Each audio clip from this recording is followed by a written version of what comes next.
رات کے ٹھیک 12 بج رہے تھے۔ ہوا میں عجیب سی خاموشی تھی، ایسی خاموشی جو دل کو بے چین کر دے۔ عائشہ آہستہ آہستہ سنسان گلی میں چل رہی تھی۔ اسٹریٹ لائٹس بار بار جل اور بجھ رہی تھیں، جیسے کوئی اشارہ دے رہی ہوں کہ یہاں کچھ ٹھیک نہیں۔ اس کے قدموں کی آواز ہی صرف سنائی دے رہی تھی، ٹک ٹک ٹک۔ اچانک اسے احساس ہوا کہ وہ اکیلی نہیں ہے۔ اس نے پیچھے موڑ کر دیکھا، لیکن وہاں کوئی نہیں تھا۔ وہ ہلکا سا مسکرائی، خود کو تسلی دی، شاید میرا وہم ہے۔ لیکن وہم کبھی اتنا حقیقی نہیں لگتا۔ وہ دوبارہ چلنے لگی، مگر اب اس کے قدم تیز ہو گئے تھے۔ اچانک اس کی نظر زمین پر پڑی۔ اس کا سایہ کچھ عجیب لگ رہا تھا۔ وہ رکی اور غور سے دیکھا۔ اس کا سایہ اس کے ساتھ نہیں چل رہا تھا، سایہ چند قدم پیچھے رک گیا تھا۔ عائشہ کے جسم میں سرد لہر دوڑ گئی۔ یہ کیسے ممکن ہے؟ اس نے آہستہ سے ہاتھ ہلایا، لیکن سایہ ویسے ہی کھڑا رہا۔ اب خوف حقیقت بن چکا تھا۔ اس نے دوبارہ پیچھے موڑ کر دیکھا، اور اس بار وہاں واقعی کوئی تھا، ایک سیاہ دھند جیسی شکل جو آہستہ آہستہ انسانی شکل اختیار کر رہی تھی۔ اس کی آنکھیں سرخ تھیں اور وہ سیدھا عائشہ کو دیکھ رہا تھا۔ عائشہ کے قدم جیسے زمین میں جم گئے۔ وہ چیخنا چاہتی تھی، مگر آواز نہیں نکل رہی تھی۔ سایہ آہستہ آہستہ اس کے قریب آ رہا تھا، ہر قدم کے ساتھ ہوا اور ٹھنڈی ہو رہی تھی، اور اندھیرا مزید گہرا۔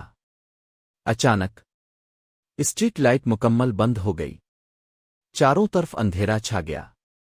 صرف ایک آواز، سانس لینے کی، مگر وہ عائشہ کی نہیں تھی۔ چند لمحوں بعد روشنی دوبارہ آئی، اور عائشہ نے فوراً پیچھے دیکھا۔ وہ سایہ غائب ہو چکا تھا۔ یہ سب کیا تھا؟ وہ تیزی سے گھر کی طرف بھاگی، دروازہ بند کیا، اور زمین پر بیٹھ گئی۔ اس کا دل زور زور سے دھڑک رہا تھا۔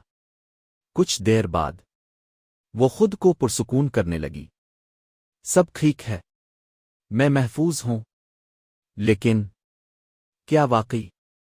وہ آہستہ سے اٹھی اور آئینے کے سامنے گئی۔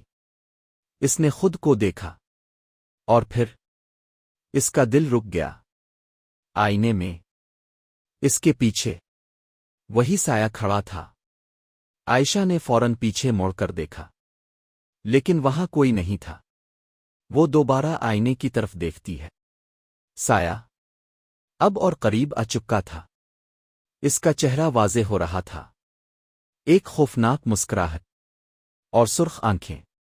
تم مجھ سے بچ نہیں سکتی، ایک بھاری خوفناک آواز گونجی۔